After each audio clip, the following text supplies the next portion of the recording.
Page 248.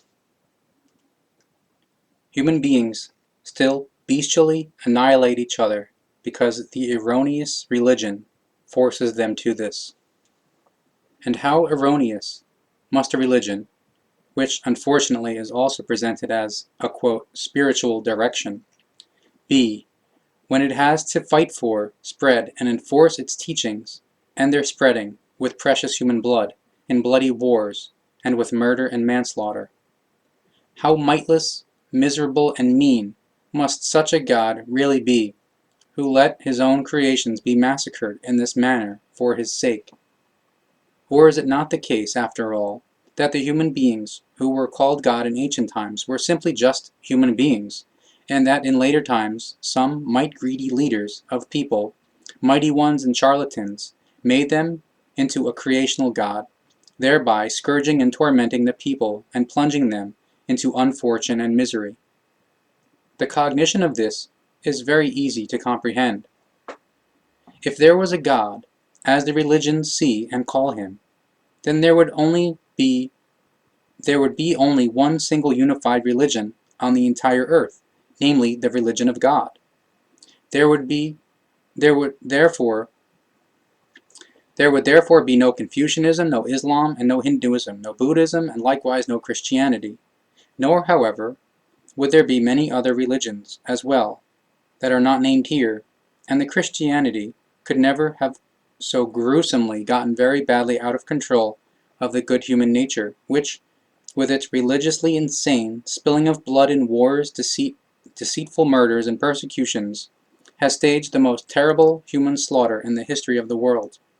No other religion has ever cost so much innocent human blood and so many human lives as this very Christianity. In order to be a human being, a fair and good human being, no religious God is required for this, and also no religious and delusional leading dogmas at all. A God who exists, first of all, only in the fantasy and deceptive imagination of the religions and their believers, and who, secondly, could not provide any help to any human beings or any other life form, is of absolute insignificance and worthlessness. For as little can be made from a zero with further zeros as a denominator, so little help can be expected from an imaginary, non-existent God. If we, however, look at and consider those superhumans of long past tens of thousands and millions of years who were called God by the people, the kings and emperors, because they had tremendous consciousness powers and a tremendous ability, then we recognize that the name God represents something special after all, namely a very great form of the human consciousness-based ability and knowledge. Thereby, it also becomes clear that the designation God applies to a human being, or many human beings, who has brought his or her consciousness-based cognition and his or her thinking ability and knowledge up to a very high level. Consequently, therefore, every human being is a God, him or herself, if he or she is able to realize this consciously, and if he or she thinks far beyond the normal average line of thinking of the simple average human beings, and beyond all irrational teachings of the religions.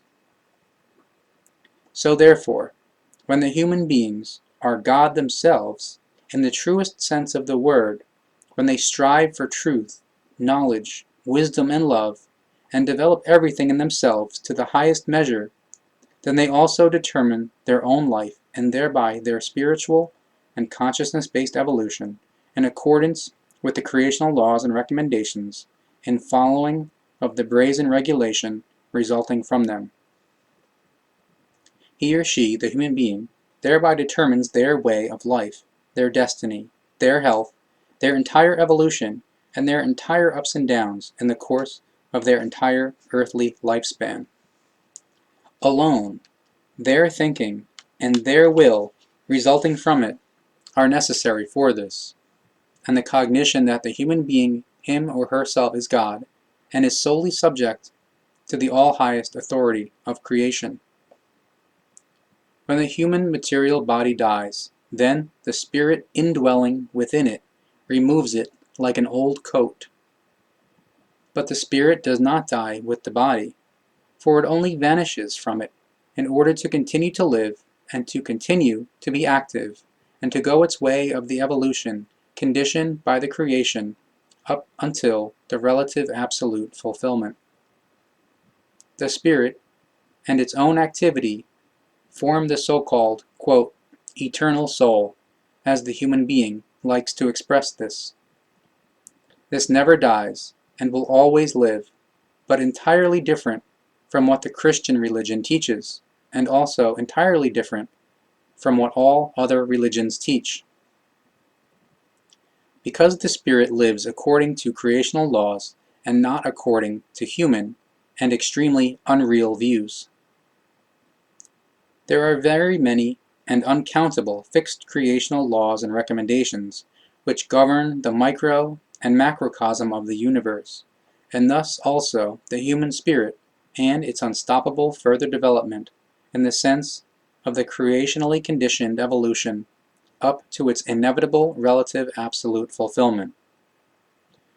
An absolutely full development which, however, looks entirely different from what is preached by the religions. What sense would the life have, then, if it could only be lived for 50 or 70 years, in order to then disappear into the other world and to rot there until Judgment Day? It would really make no sense. Only then is a sense of life to be found, if one recognizes the continuous spiritual further development and the life periods connected with it. But this cognition only follows a preceding, corresponding thinking process. If this process has taken place, however, and if the human being has thereby acquired the necessary cognition, then he or she recognizes him or herself and the truth. He or she recognizes that they themselves are God, and above them stands the creation alone as almightiness.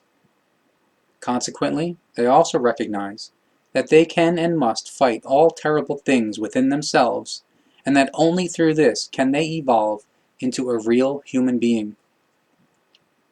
The terrible things in the human being are very great, and the biggest are those of his or her wrong thinking. Influenced by religions and other irrational teaching-spreading institutions and elements, etc., the human being lets his or her consciousness be enslaved and lives in humility. This makes him or her into a dependent vasen who receives commands without self-rule. Thus, this in turn has the result that he or she falls into a consciousness-based powerlessness and a consciousness-based poverty.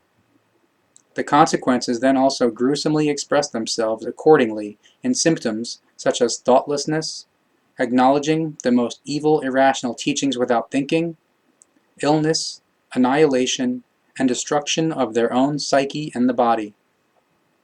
This then drives the human being into helpless despair, complete perplexity, lunacy, and insanity, and finally to the suicide. Symptoms, all of which are of psychical origin, and which only trace back to the completely wrong form of thinking. To the form of thinking which must automatically drive the human beings to the self-annihilation. The negatively gotten very badly out of control of the good human nature thinking of primitive irrational teachings of pseudo-scientific and religious origin. Thinking represents a tremendous power which forms the human being into exactly what he or she thinks. Tension, jealousy, pathological craving for revenge, vexation, hatred, emptiness, avariciousness, pathological craving to criticize, bitterness, strife, pressure, cursing, cruelty, stealing, deception, lying, fear, tribulation, feeling sorry for oneself, unsatisfaction, gloom, empty conversation and amusements, etc., originate only from a perverse, abnormal, and self-destructive mode of thinking.